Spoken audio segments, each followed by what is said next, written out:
Assalamualaikum warahmatullahi wabarakatuh. Berikut adalah pengurusan perizinan klinik yang berbasis OSS, di mana sistem elektronik terintegrasi yang dikelola dan diselenggarakan oleh lembaga OSS untuk penyelenggaraan perizinan berusaha berbasis risiko.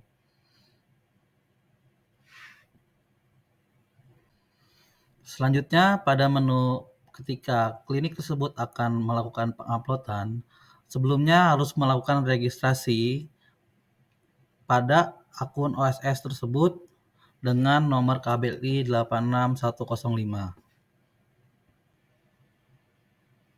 Adapun pemenuhan persyaratan perizinan klinik, terdapat 12 poin yang harus dilengkapi. Oleh karena itu, saya menyarankan untuk saudara sekalian dalam pengurusan izin klinik, baiknya salah satu perwakilan klinik untuk melakukan konsultasi pada dinas kesehatan terkait, di mana persyaratan tersebut dapat terpenuhi dan dapat disesuaikan sesuai dengan peraturan daerah yang berlaku. Adapun terkendala dalam pengurusan izin klinik, diantaranya untuk tenaga medis, kelengkapan tenaga medis seperti dokter umum, perawat, apoteker, atau tenaga farmasi atau tenaga non-kesehatan lainnya dapat disesuaikan dengan kebutuhan klinik. Selain itu, mengingat sarana-prasarana yang harus dilengkapi sesuai dengan checklist pada sistem OSS tersebut harus sesuai dan harus terpenuhi, serta ditambah dengan legalitas berkas sesuai dengan pemenuhan atau permohonan izin klinik.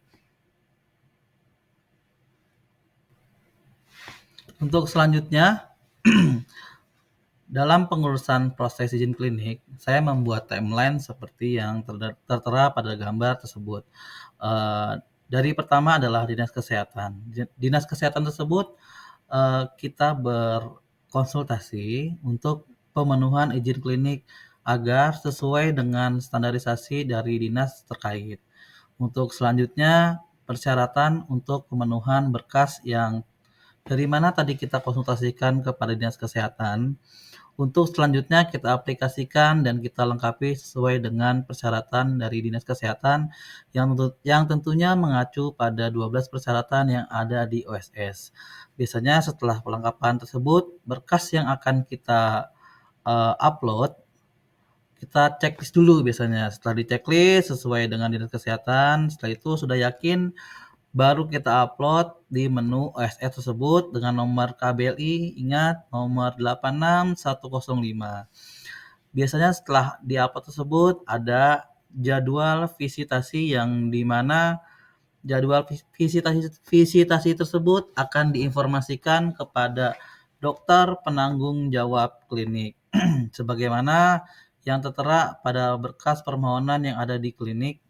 Selanjutnya dari situ dilakukan jadwal visitasi kepada pihak klinik, di mana biasanya visitasi ke klinik itu adalah tenaga medis dan tenaga non-medis. Biasanya tenaga medis itu yang ada tim surveyornya itu dari dinas kesehatan, lalu non-medisnya biasa dari PTSP.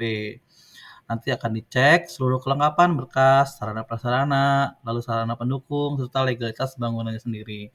Biasanya ketika sudah selesai dan terpenuhi, itu sangat mudah sekali untuk klinik dapat melakukan proses perizinannya, atau bisa dibilang lebih cepat selesainya. Banyak sekali kendala yang saya alami dalam pengurusan izin klinik tersebut. Biasanya dari pemenuhan sarana prasarana ataupun pemenuhan legalitas berkas, terkadang terkendala dari waktu, uang, dan sedikit ada masalah di beberapa pembangunan yang perlu atau ada yang perlu kita siapkan. Oke, selanjutnya di tayangan slide yang terakhir, saya menampilkan izin klinik atau yang terbaru adalah penamaannya disebut sertifikat standar klinik. Berikut izin klinik yang telah terverifikasi Di antaranya ada nomor sertifikat standar, nomor KBLI, dan ada keterangannya statusnya itu yang paling penting adalah telah terverifikasi. Jika Bapak Ibu dalam pengurusan ini terkendala seperti sarana prasarana, legalitas bangunan, ataupun tenaga medis lainnya, saya sarankan untuk Bapak Ibu berkonsultasi kepada dinas kesehatan terkait guna mempermudah proses perizinan klinik yang akan Ibu jalani. Dari saya sekian, terima kasih. Assalamualaikum warahmatullahi wabarakatuh.